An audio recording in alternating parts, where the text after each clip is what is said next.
Here is the start of my Learning to Brid/NH series. I will cover just about every aspect of overhead bridding from a pure perspective, from simple concepts to the in-depth aspects.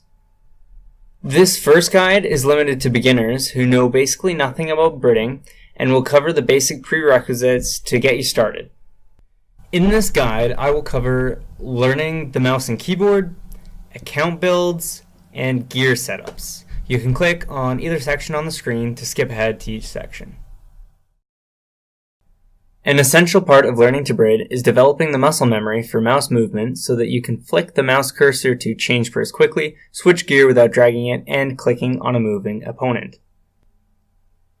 I found a great way to learn the muscle memory was on the tournament worlds, or through PVM like Zulra or Raids, which requires a lot of switches. You can also practice your switching while skilling. You can also use an accuracy booster to help develop the wrist stamina with accuracy, as new brids tend to get sore wrists from all the clicking. Several third-party clients offer screen overlay plugins that can assist in clicking in right spots as you change between side panels. These third-party clients also offer the ability to rearrange spellbooks. If you do this, be sure to be set on the setup that you pick so that you develop the right muscle memory and can stick to it. If you end up changing your prayer setup later, it will slow you down considerably as you adjust your muscle memory. F keys are absolutely essential to learn in being a good brid and keeping up in fights.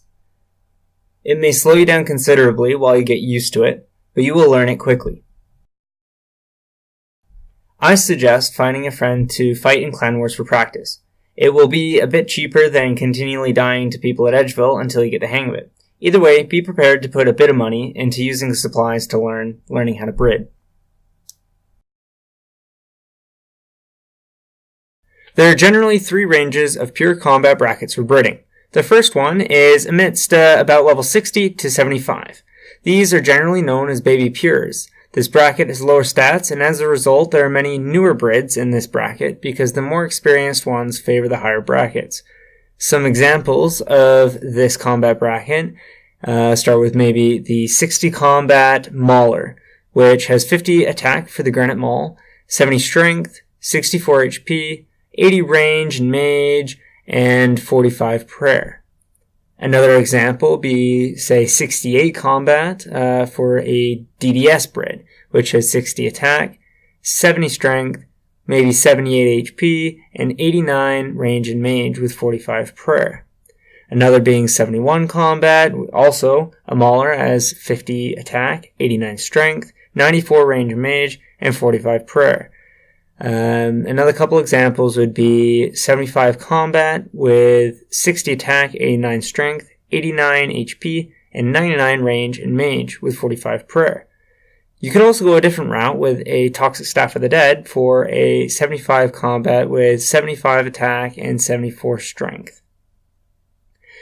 The second bracket is from combats about 76 to 82. This bracket favors a little lower than max pure combat while still having very good DPS and generally having max mage and range. Some examples of this would be like 79 combat at 60 attack, 93 strength, 93 HP, 99 range and mage with 52 prayer. You can also max out as a 60 attack brid with 99 strength and 99 HP at combat level 82.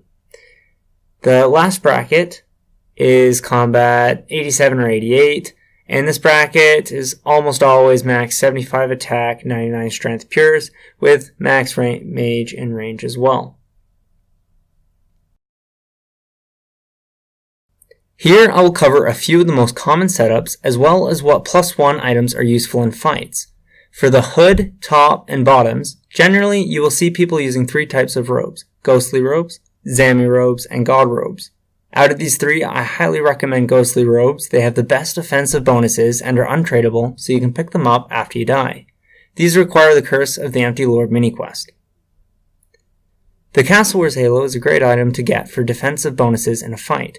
In addition, the Castle Wars decorative top and bottom are really useful for the +20 mage defense bonus and 15 for the legs, at a cost of the mage offensive bonuses. Their Seer's Ring Eye is a great +1 to use to counter the loss of the mage bonus, in addition to another 12 mage defensive bonus. Just remember that you lose Castle Wars items if you die past level 20 Wilderness. This tanky mage bonus is useful for learning, as you will take less damage and be unfrozen more consistently, allowing for more KO opportunities.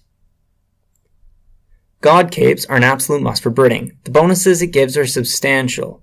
Doing the Mage Arena 2 mini-quest for the upgraded cape is also highly recommended once you get enough experience Bridding, as the increase in mage attack and defense bonus will make a difference in a fight. Getting the Avis Accumulator is also standard for any Brid, as it collects most of your ammo for you and gives good range bonuses. For rings, there are really only 2 rings worth bringing, and a +1 is in a pure fight. The Berserker Ring Eye, which is the most commonly used ring, gives a substantial boost to KO potential, especially to claws and the DDS.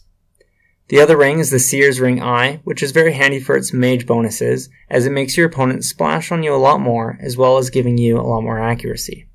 The Warrior Ring and the Archer's Ring are not worth bringing because they only give accuracy bonuses, which are not really that beneficial against one defense. God Books.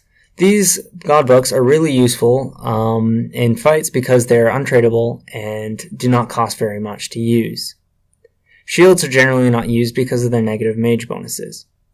As for the God Books, the Zami Book, Bandos Book, and Ancient Book are the only recommended books for PKing. You can use the Guthix Book as a cheaper, lesser alternative, but ultimately the Zami Book gives the best all-round offensive bonuses. The Ancient Book, or the Book of Darkness, gives the best mage bonus out of the God Books, which I do suggest using if you're G-mauling, as then you will not be having a book in your shield slot when you're using your special attack. And then the Bandos Book gives extra strength bonus, which is suggested if you're going for your max KO potential. And it should also be paired with a Berserker Ring Eye if you are using it. For amulets, the Glory is most common, as it gives great bonuses for its price. It can be upgraded for the Occult, which should only really be used for the extra damages, as the bonuses don't greatly beat the Glory. The Fury is an excellent +1 because it gives +10 bonus in all attack, in addition to +15 in all defense bonuses. As for main hand weapons, there are quite a few. For staves, here are all the different staves on screen with their respective bonuses. The best all-round staff is the Toxic Staff of the Dead for its mage damage bonus, mage bonus, melee bonus, and of course its ability to inflict venom, in addition to having a spec bar. There are a few options for ranged main hand weapons. The Rune Crossbow is most common, cheap but powerful. The Dragon Crossbow, or ACB, is commonly used for its spec bar, allowing for one to one-tick a spec weapon, and for its added max hits with Dragon Bolts. The only difference between them is a slightly better accuracy bonus and longer range with the ACB. The Hunter's Crossbow is sometimes used by experienced Brids because it fires very quickly, delays movement, and when combined with quick gear switching, can make it unpredictable and hard to prey against. As for the gloves spot, it's highly recommended you use Mithril gloves, as they are extremely cheap and about the same as a combat bracelet, which is the alternative. As for boots, climbing boots are the standard.